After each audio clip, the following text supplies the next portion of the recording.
Sahabat GPB, bertemu kembali dalam Night Call GPB. Saya, Pendeta Frans Silitonga, Ketua Majelis Jemaat GPB Betel Bandung, Mupel Jabar Kahiji.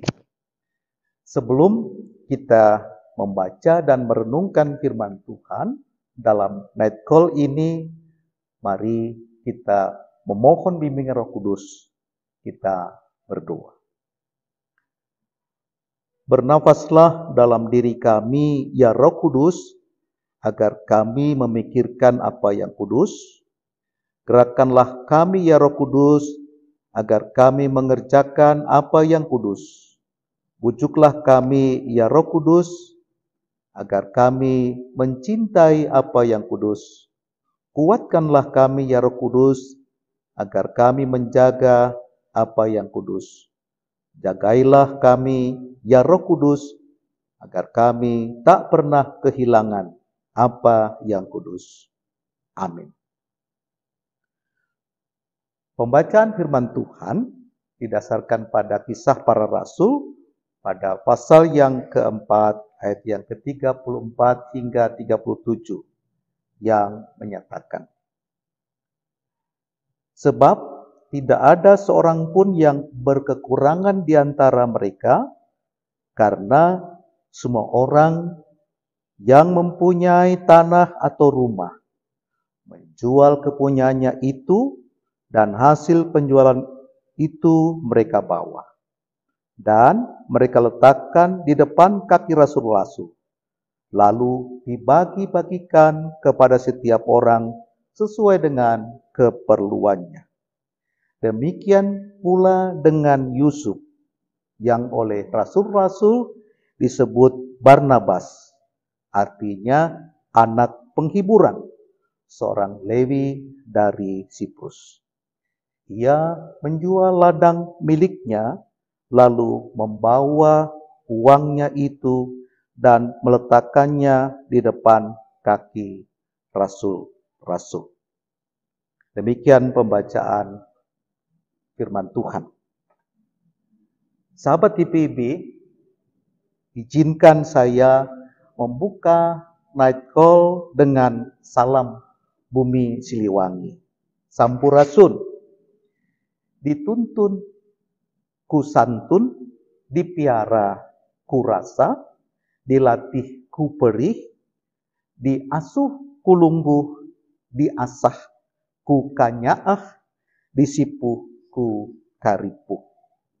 Yang berarti dituntun oleh kesantunan, dipelihara oleh rasa, dilatih oleh keperihan hidup, diasuh oleh kepolosan, dipertajam oleh kasih sayang, namun dibalut atau direngkuh oleh kesusahan dan penderitaan. Sahabat GPB, bacaan kita dibuka dengan realitas indah hidup kebersamaan. Dikatakan tidak ada seorang pun yang berkekurangan di antara mereka. Semuanya berakar pada iman yang kokoh akan Kristus yang telah bangkit, dan lalu dipenuhi oleh karunia Roh Kudus. Buah nyata yang diperoleh oleh jemaat perdana adalah spirit, cara hidup, saling menanggung dalam balutan hidup bersama. Sahabat GPB, apa yang dipunyai pun dari hasil yang diperoleh diletakkan di depan kaki rasul-rasul. Ayat 35 menjelaskan kepada kita. Nah, di situ ego diri dipangkas. Hanya demi kepentingan dan keinginan sendiri atau sepihak dibabat. Sebab saling menanggung itulah spirit yang mesti membara dan bergelora.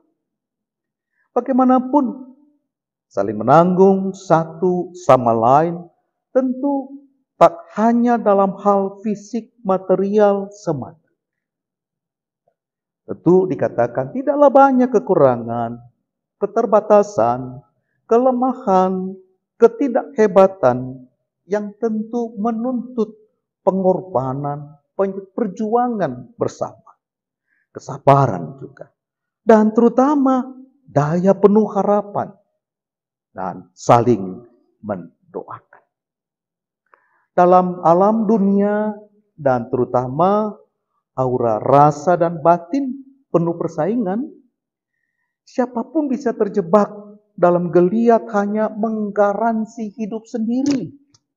Yang penting aku aman. Zona nyaman demi diri sendiri adalah musuh terberat dan terbesar dari sikap batin dan tindak penuh kepedulian dan solidaritas. Sahabat GPB, dalam percaturan dunia yang keras dan tak terkendali, sungguhkah kekurangan, nasib tak beruntung, dan kelemahan sesama menjadi tanda pengorbanan dan saling menanggung? Lihatlah, kelompok-kelompok saling terjang menerkam, membidik demi memanfaatkan dan memperalat secara licik kekurangan dan kelemahan satu sama lain. Ada keinginan terselubung, kepentingan di balik semuanya itu. Nah, sahabat GPB, membangun hidup bersama dalam tingkatan apa saja, tanpa misi, tanpa orientasi, saling menanggung, tentu tetap akan menghadapi kesulitan yang tidak kecil.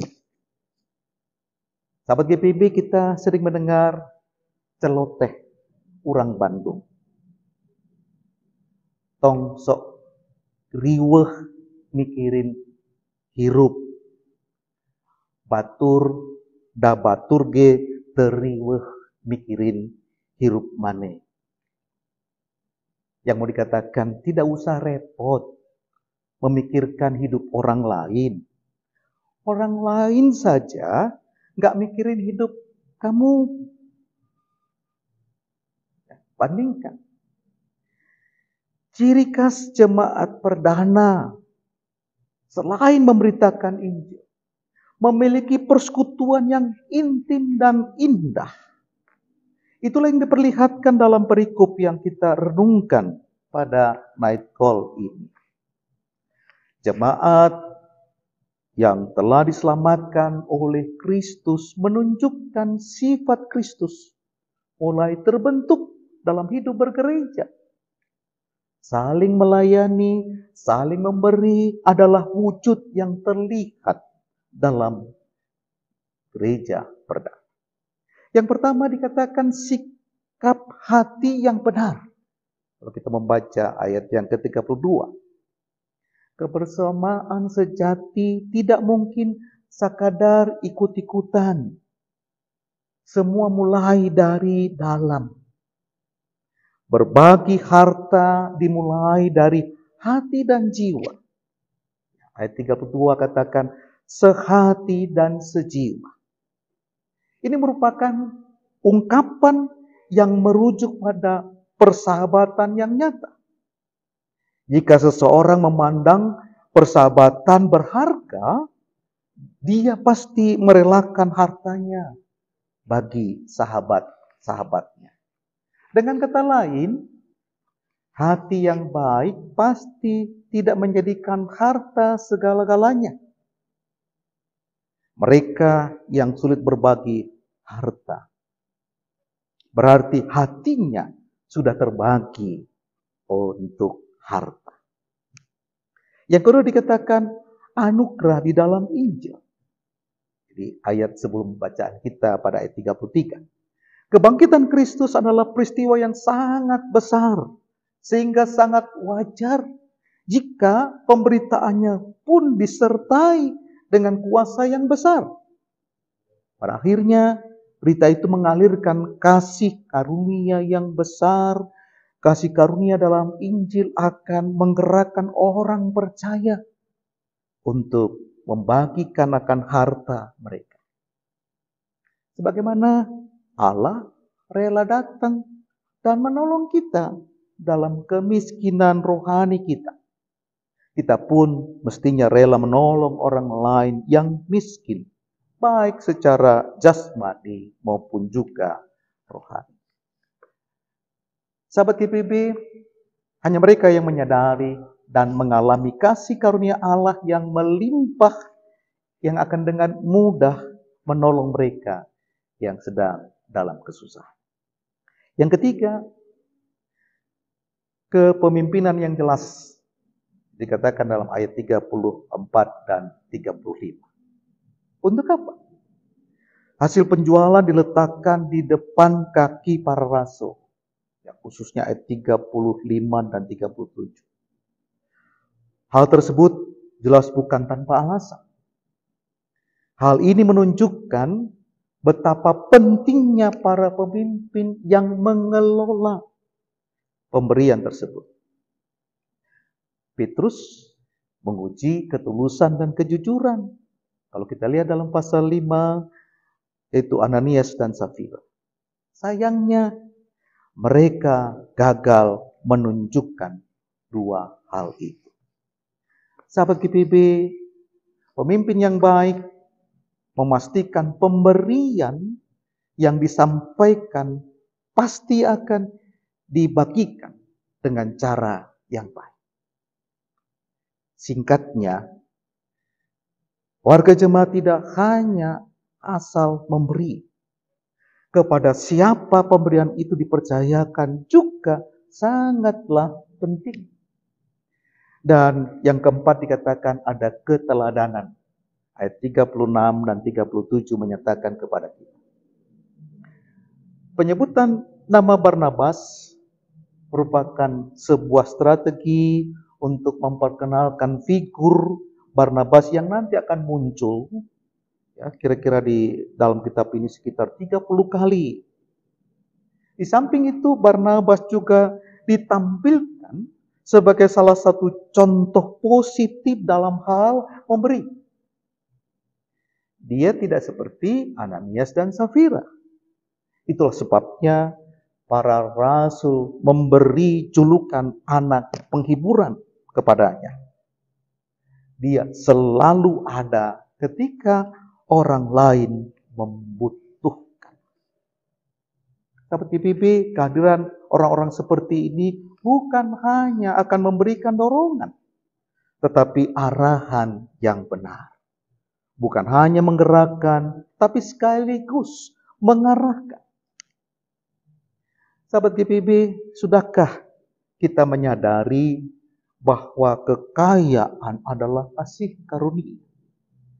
Jika sudah, mengapa sebagian dari antara kita masih merasa sukar untuk melepaskannya? Bukankah Allah sudah menolong kita dalam keberdosaan dan ketidakberhargaan kita? Mengapa kita sukar mengorbankan harta kita? Sebagai warga jemaat di PB yang bergereja dan berjemaat, sudahkah kita menjadikan pelayanan sebagai program yang teratur sehingga benar-benar kita berbagi? Atau tetap memelihara jiwa egosentrisme, hanya berkarya kalau di keluarga saja, di sektornya saja, jemaat lokal, semupel, se-GPB saja. Kiranya Tuhan Yesus, Sang Gembala yang baik, selalu menuntun kita. Amin.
sucikan hatiku, ku nyatakan Kaulah segalanya. Engkaulah sumber pengharapan, kuasa-Mu sanggup menyembuhkan. Jiwaku pun berserah hanya kepadamu, Yesus, Kaulah segalanya. Karena salib-Mu ku hidup, karena salib-Mu ku menang. Engkau yang berkuasa sanggup untuk melakukan mujizat-Mu. Karena salib-Mu ku hidup, karena salib-Mu ku menang. Engkau yang berkuasa sanggup untuk melakukan mujizat-Mu di hidupku.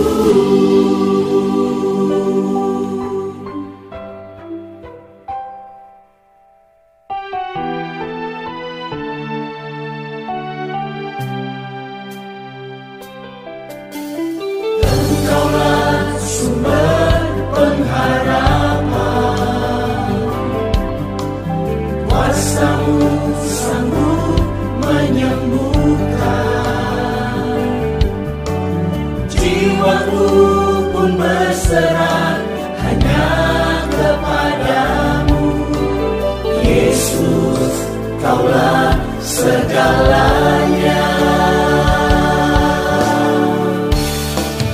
Karena salib-Mu ku hidup, karena salib-Mu ku menang. Engkau yang berkuasa sanggup untuk melakukan mujizat-Mu di hidupku.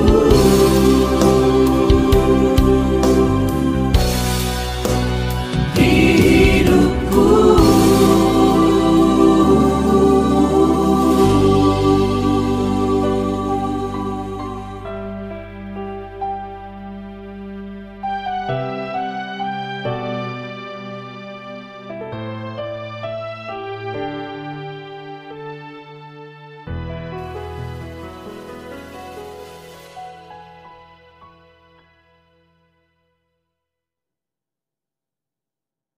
Sahabat GPB, mari kita berdoa.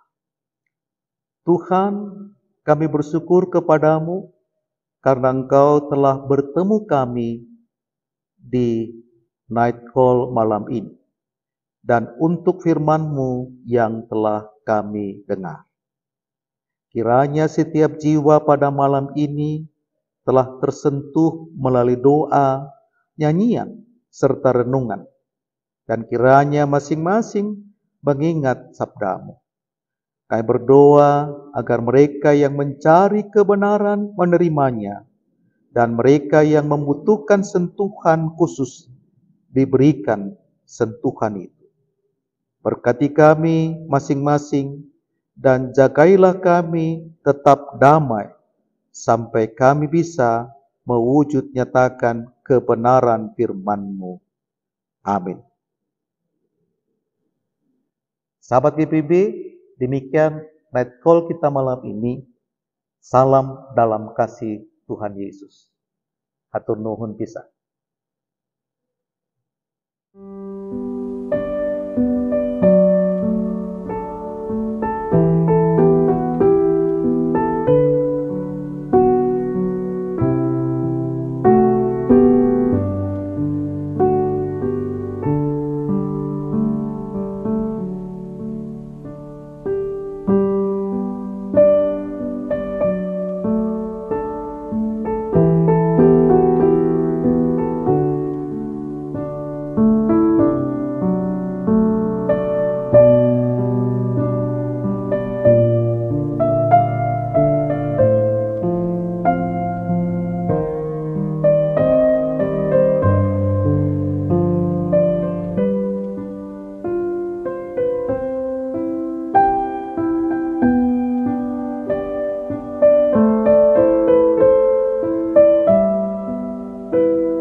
Yesus.